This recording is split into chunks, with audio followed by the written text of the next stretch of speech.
그 증인이 생각하는 증인의 경질 이유는 무엇이고 그렇게 생각하는 근거는 무엇입니까? 제가 단순하게 연결된 게 아니라 복잡한 과정이 있어 조금 길게 얘기할 수 있는 시간을 주셔야 답변할 수 있을 것 같은데요. 예, 지금 말씀하시면 됩니다. 12월 5일 날 16시에 국정원장께서 직무실로 저를 부르셨습니다. 가니까 정무직들이 다 그렇죠. 저도 마찬가지입니다. 사직해 주셔야겠어요 라고 말씀하시더라고요.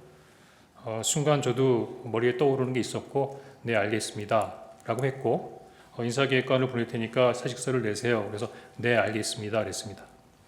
근데 그래도 마지막에 일어나기 전에 한번 짚고 넘어갈 필요가 있다고 생각해서 국정원장님께 이게 대통령의 뜻입니까? 라고 여쭤봤고 국정원장님께서는 네, 아니오라고 말씀하지는 않으셨지만 그럼 우리 인사를 누가 합니까? 라고 말씀하셨는데 그럼 결국은 정무직 인사를 누가 하냐 그런 부분은 대통령의 뜻이다 라고 해서 저는 그렇게 이해를 했습니다. 그런데 12월 6일 날 10시 한 반경에 국정원장께서 다시 부르십니다. 예, 있습니다. 시간. 그만. 질문은 끝났습니다. 반장님, 저희 이게 맥락이 있어서 혹시 가능하시면 저희가 제주신문 시간을 좀 당겨서 쓸 수 있을까요? 예, 제주신문 넣으세요. 그러니까 5분 넣고 나중에 5분 빼겠습니다. 5분 넣으세요. 계속 이야기합니까? 네.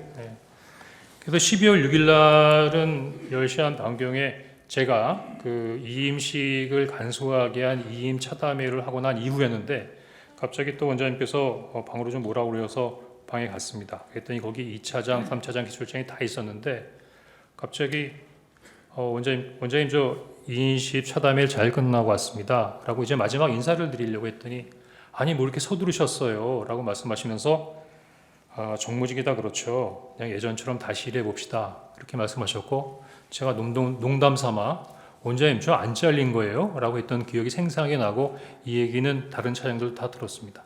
그래서 12월 6일 날 10시 반에는 다시 이 차장으로 일하라고 하는 부분에 대해 지시를 받았고 12월 6일 12시에 그 제가 정보위원장 간담회를 그러니까 면담을 하러 갔었는데 그 면담에서 사실은 12월 3일 날 있었던 일을 이야기하게 됩니다.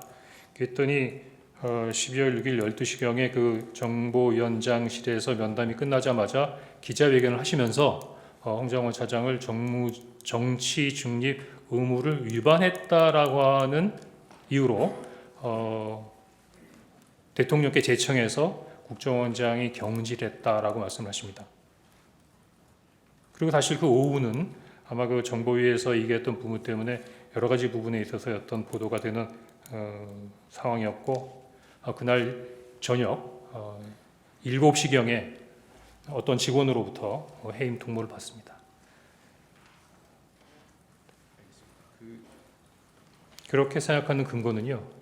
그래서 이렇게 여러 가지 복잡한 과정을 겪다 보니까 원장님이 말씀하시는 부분을 충분히 신뢰할 수는 없고 제 경질 이유를 유일하게 아시는 것은 대통령님께서 알고 계실 것 같습니다.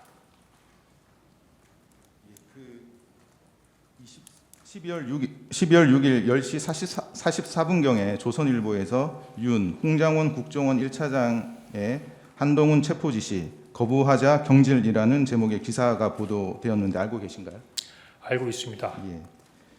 예. 그래서 조태용 국정원장이 이제 증인과 다른 정무직들을 함께 불러서 증인에게 오보조라고 물은 적이 있죠. 그렇습니다.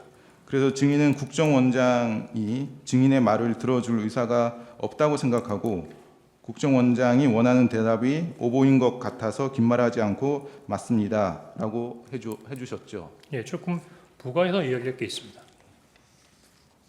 저는 사실 12월 6일 날 갑작스럽게 다시 일하자 그런 부분이 아마 그 12월 6일 날 아침에 있던 조선일보 보도와 관련된 부분이 있고 관련됐다고 생각하고 그리고 지금도 제가 지금 크게 여러 사람으로부터 오해받는 부분이 그 조선일보에 제가 그 관련된 내용을 리크하지 않는가라고 얘기하는 것 같은데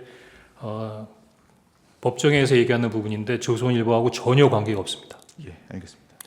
그 후에 그 정보위원회 위원장 신성범 이제 의원이 12월 6일 11시 8분경에 증인에게 전화를 했었죠. 그 조선일보의 오보라고 했던 부분에 대해서 조금 좀 설명을 더 드려야 될 것 같은데 예. 왜냐하면 이 부분은 지난번에 언론에서도 제 말이 바뀐다고 얘기했던 부분이기도 하고 또 국정원장님께서도 또 오보라고 그랬지 않았냐라고 말씀하시는 부분이지 않습니까? 저는 그 한 세 가지 정도라고 말씀드리는데, 첫 번째는 방금 말씀드린 대로 원장님께서 그 12월 6일 날 아침에 저를 이제 같이 일하시지요 라고 한 다음에 그 현장에서 말씀하신 게 아니라 제 사무실로 돌아온 이후에 전화를 하셔서 조선일보 기자가 오보죠 라고 물어봤습니다.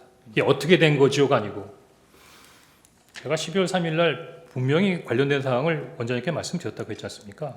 정상적이면 지금 이게 어떻게 된 겁니까? 라고 물어보셨어야 된다고 저는 생각하는데, 그런 배경 없이 홍 차장 이거 오보죠? 저는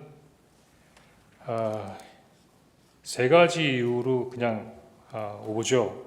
예, 오보입니다. 라고 했는 게 저 조선일보하고 아무 관계가 없습니다.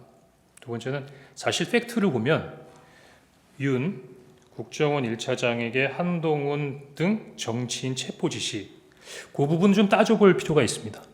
두 번째는 거기 국정원장도 거부한 듯, 그 밑에 제가 인터뷰한 내용이 아니기 때문에 뭐 국정원의 조직과 임무가 없다 등등의 여러 가지가 나오는데, 사실 팩트가 아닌 부분이 많기 때문에 사실상 정확한 보도가 아니라는 생각이 들었습니다.